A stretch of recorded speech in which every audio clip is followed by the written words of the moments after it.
நண்பர்கள் அனைவருக்கும் வணக்கம். நீங்க இதுவரை நமது வேலை விளையாட்டு சேனலை சப்ஸ்கிரைப் பண்ணாம இருந்தீங்கன்னா மறக்காம சப்ஸ்கிரைப் பண்ணிருங்க. உங்களோட நண்பர்களுக்கும் இந்த சேனலை வந்து ஷேர் பண்ணிருங்க. இப்ப பாத்தீங்க அப்படின்னா ஹைகோர்ட்டோட அலுவலக உதவியாளர், ஜோக்தார் போன்ற பணியிடங்களுக்கு வந்து பாத்தீங்கன்னா டாக்குமெண்ட் முதல்நிலை சான்றிதழ் சரிபார்ப்பு வந்து நடைபெற்று வருகிறது. இந்த சான்றிதழ் சரிபார்ப்பை பத்தி நீங்க நிறைய பேர் பயப்படாதீங்க தயவு செய்து. இப்போ அவங்க சொன்ன குவாலிஃபிகேஷனுக்கு, நோட்டிபிகேஷன்ல சொன்ன குவாலிஃபிகேஷனுக்கு ஈக்குவலான குவாலிஃபிகேஷன் உடையவங்க பயப்பட வேண்டிய அவசியம் கிடையாது. அதை விடுத்து டிகிரி கம்ப்ளீட் பண்ணா மட்டும்தான் உங்களுக்கு இந்த வாய்ப்பு வந்து கொடுக்க மாட்டாங்க. அதனால இது தேவையில்லாம அங்க போய் உங்க நேரத்தையும் பஸ்ஸு, ட்ரெயின்ல போயிட்டு வரீங்களே அந்த செலவை வந்து வீணடிக்காதீங்க. நேரத்தையும் வீணடிக்காதீங்க. சரிங்களா? இந்த இப்ப பாத்தீங்கன்னா ரீசெண்டா ஒருத்தர் வந்து டவுட் கேட்டிருந்தாங்க நிறைய பேரு.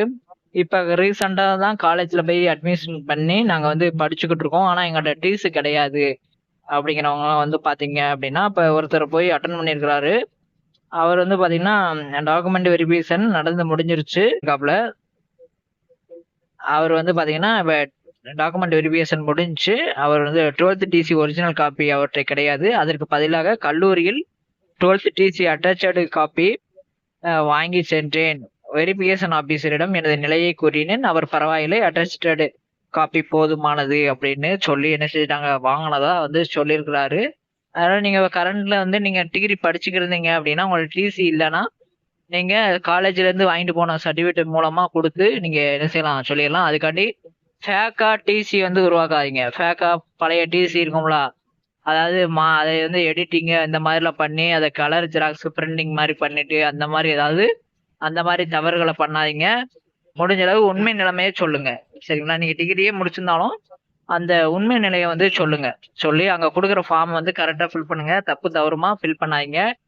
சரிங்களா? உங்களுடைய Aadhaar card, ID proof, hall ticket, 10th mark sheet, 12th mark sheet, அதுக்கடுத்து ஐடிஐ முடிச்சிங்கன்னா அதோட மார்க் ஷீட்டு, டிப்ளமோ முடிச்சிங்கன்னா அதோட மார்க் ஷீட்டு, இது எல்லாம் கொடுக்குற மாதிரி இருக்கும். உங்களுடைய 12th டிசி கொடுக்குற மாதிரி இருக்கும்.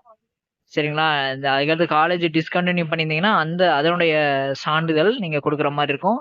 யாராவது நீங்க டிகிரி முடிச்சதை வந்து நீங்க ஏமாத்திடலான்னு மட்டும் கனவுலையும் நினைச்சிடாதீங்க.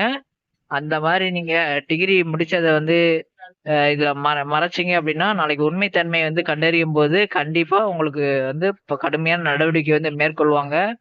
அதனால அந்த மிஸ்டேக் வந்து தயவு செய்து பண்ணாதீங்க. சரிங்களா? நிறைய எக்ஸாம் வரும், அடுத்தடுத்து கூட அட்டன் பண்ணிக்கலாம். இப்போ அந்த முறை வந்து ஏதாவது நீங்க பண்ணீங்க அப்படின்னா ஒரு ரிமார்க் ஆயிரும். அதனால ரொம்ப கவனமா இருங்க. சரிங்களா? வேற ஏதாவது உங்களுக்கு டவுட் இருந்ததுன்னா கமெண்ட் பாக்ஸ்ல கமெண்ட் பண்ணுங்க. உங்க நண்பர்களுக்கும் ஷேர் பண்ணுங்க. நன்றி, வணக்கம்.